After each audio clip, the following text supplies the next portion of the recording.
instructional forms, Wing Chun has only 3. Contained within these 3 forms, however, is the entire scope of the style's theoretical and technical knowledge. The first form, which is being demonstrated here by Master Wong, is called Siu Nim Tao, or the Little Idea form.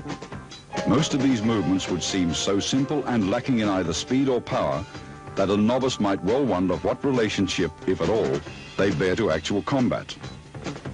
Regardless of appearances, Siu Nim Tao is the foundation upon which the entire Wing Chun system was built. It includes most of the basic techniques discussed earlier: stance, shifting, blocks, punches, and finger strikes, as well as all the underlying scientific principles covering the center line, elbow positioning, and the 4 gates. Performed slowly from a stationary stance, it permits the student to learn hand coordination on either side of the body.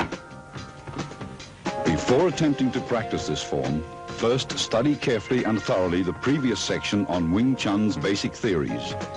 Total familiarity with these all-important principles will greatly accelerate your learning process.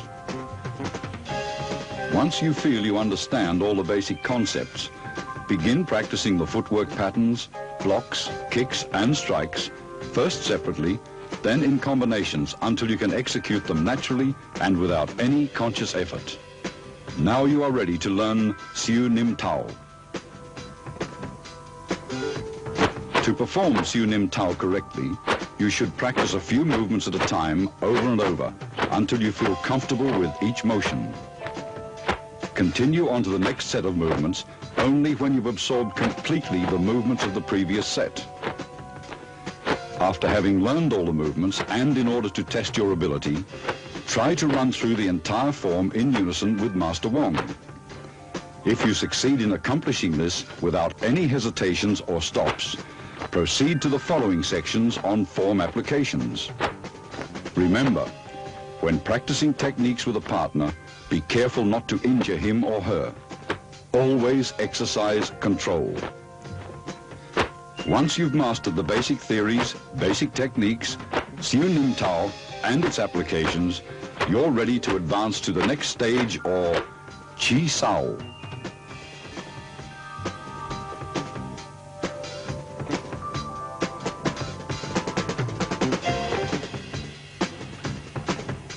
Tan Sao, or the palm-up block, uses a sudden forearm twist at the end of the movement for increased effectiveness.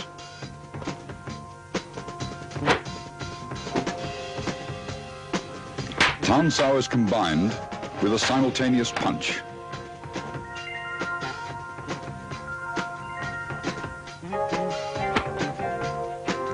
Hyun Sao, or the circling palm, is used after blocking to encircle your opponent's arm. It utilizes one hand for both blocks and attacks. After encircling the opponent's arm, a palm thrust follows naturally. Pak Sao, or the palm slap, is effective for upper gate defense.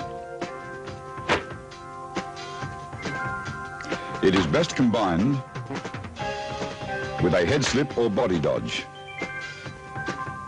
The downward palm block is used against attacks to the lower gate.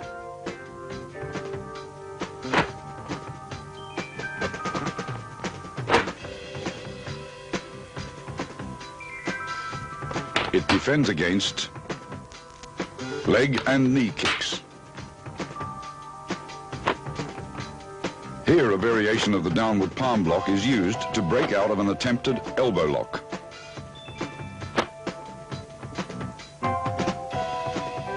A shoulder and forearm shrug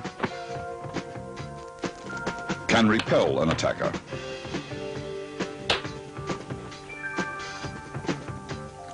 A double rear palm strike is used against attacks from the rear. It is a primary defense against a rear bear hug and can be followed with a throw.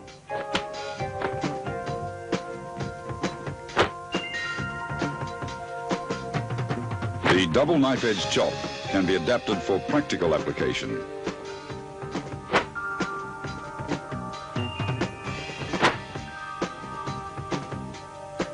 primary target is the opponent's throat. This is the palm jerk block.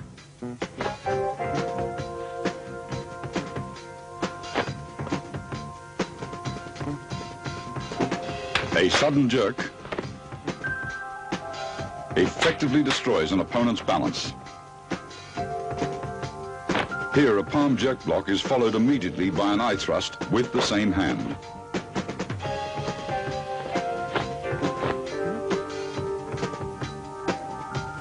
The palm jerk pulls the opponent into the strike.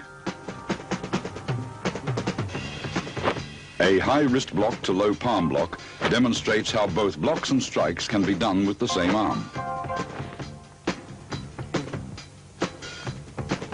A punch may be immediately transformed into a block, or vice versa, a block may be transformed into a punch. Gan Sao, or the low block, is used for defense of the lower gates and can be combined with an attack.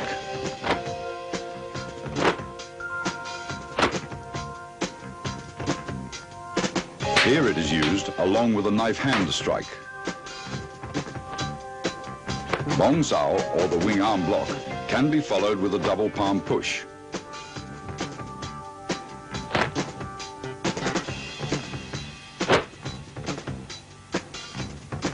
Master Wong blocks,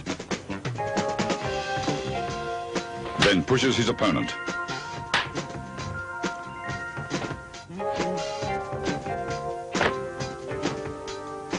This is a palm jerk in combination with a palm thrust.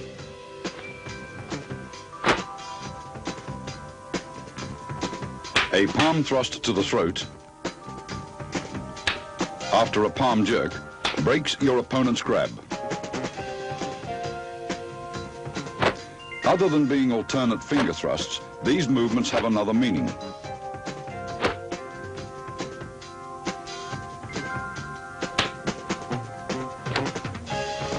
They can be utilized for breaking out of a grab. After the break, they may also be used to strike.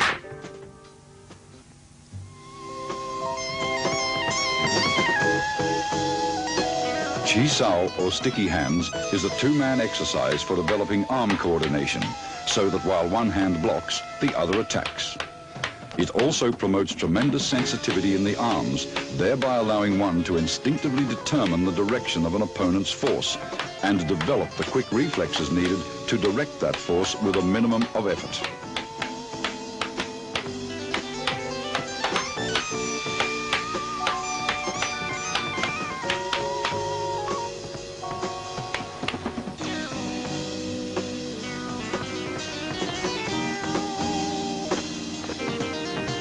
Single arm Chi Sao prepares you for double Chi Sao. Since only one arm is used, you may concentrate on proper arm position and feeling the opponent's flow of force. Tan Sao, a low palm thrust, and Bong Sao comprise the movements executed by partner A.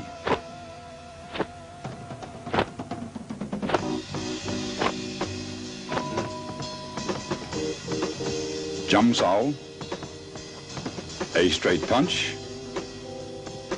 and Thok Sao comprise the movements executed by partner B to match those of partner A.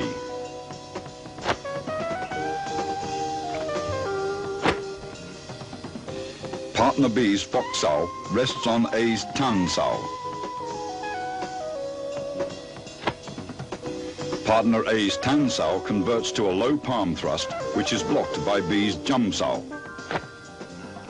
Partner A's Tan Sao changes to a Bong Sao to block B's straight punch. Both partners perform these movements in response to each other's complementary techniques with a firm yet relaxed flow of force.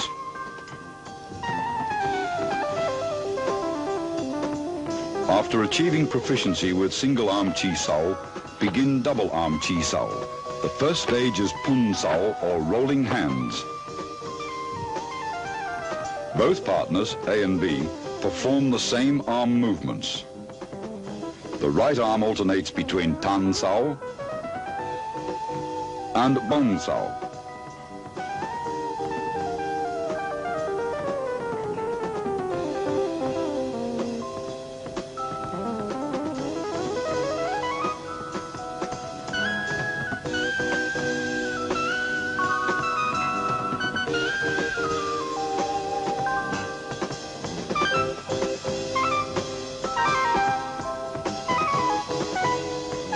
The left arm remains in a Bok Sao position, which in turn alternates from a high to a low position.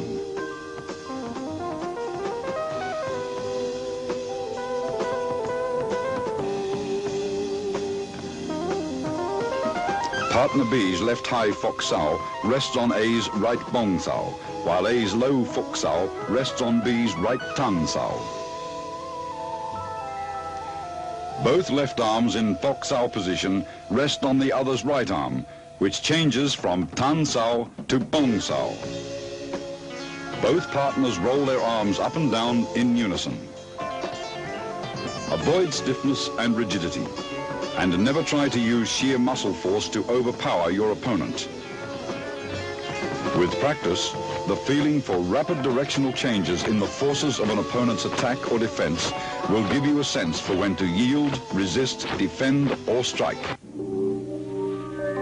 Go Sao, or sticky hands fighting practice, the second stage of double Chi Sao, is a type of regulated sparring where you learn how to employ the techniques taught in the three forms against an opponent. The importance of the centerline theory and the significance of form and function will be realized. If you expose your centerline either by failing to maintain the fixed elbow position or if your blocks deviate too much, the opponent's attacks will penetrate. You will get hit. Go Sao hones your fighting techniques so you can react with a different combination of basic blocks and attacks in a free-flow exchange of techniques when the opponent's movements are unpredictable. This liberates you from formal fixed patterns of fighting. You learn to discard all the rules, to adapt and express techniques naturally and spontaneously in the here-now of Go Sao practices. Here are some examples. Disengaging is for releasing your arm from an opponent's blocking arm. The pressure from your block enables your opponent to disengage and punch. With proper sensitivity, as he disengages, your arm flows forward to punch him first. This continuous flow of energy through your arms is compared with water. Water seeks the path of least resistance. When practicing, be like water. Avoid the strong and attack the weak. A constant forward pressure towards your opponent's centerline is the secret to Go Sao.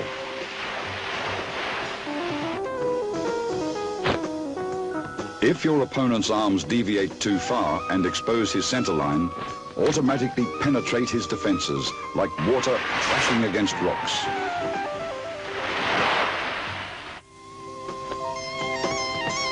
As Master Wong detects his opponent's right Tan Sao has deviated too far from the centerline, his left Fok Sao changes into a punch to the opponent's solar plexus.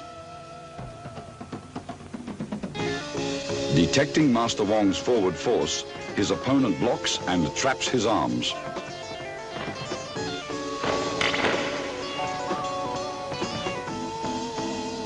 Master Wong's left Fok Sao crosses over and traps his opponent's left hand as he presses forward with a right palm thrust to the throat. His opponent counters the technique by parrying the right palm attack with a right grab and trapping Master Wong's arms with a Bong Sao. As his left high Fok Sao reaches across to grab his opponent's left hand, Master Wong's right Tan Sao disengages into a punch. When his opponent feels his left arm being grabbed, he performs a left Bong Sao to Master Wong's punch.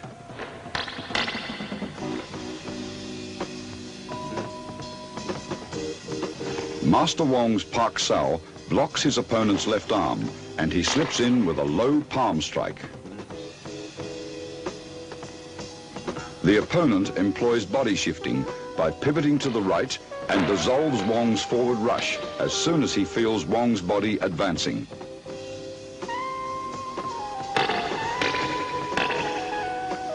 After a series of exchanges, the opponent applies an elbow lock on Wong's right arm.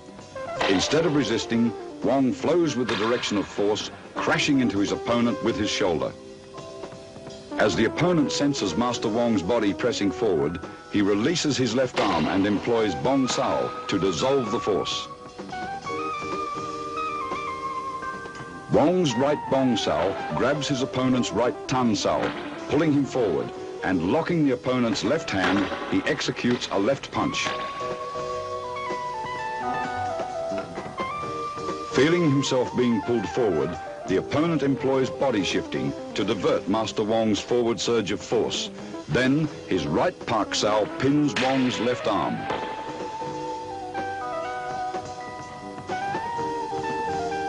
Sensing the opponent is preoccupied with hand techniques, Master Wong suddenly employs a straight heel kick to the midsection.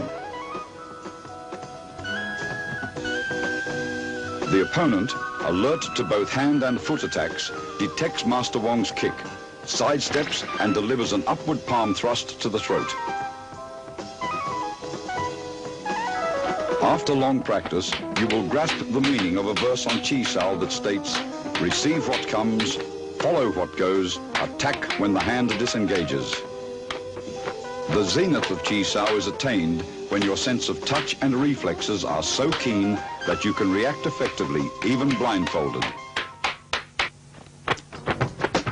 You will have completed Wing Chun's basic training after having mastered the contents of this tape. The more profound levels of the Wing Chun scientific system of combat, as contained within its second and third instructional forms, are to be covered in a following sequel. In addition, the highly guarded secrets of the famous 108 wooden dummy techniques will be analyzed in detail. Wing Chun's refined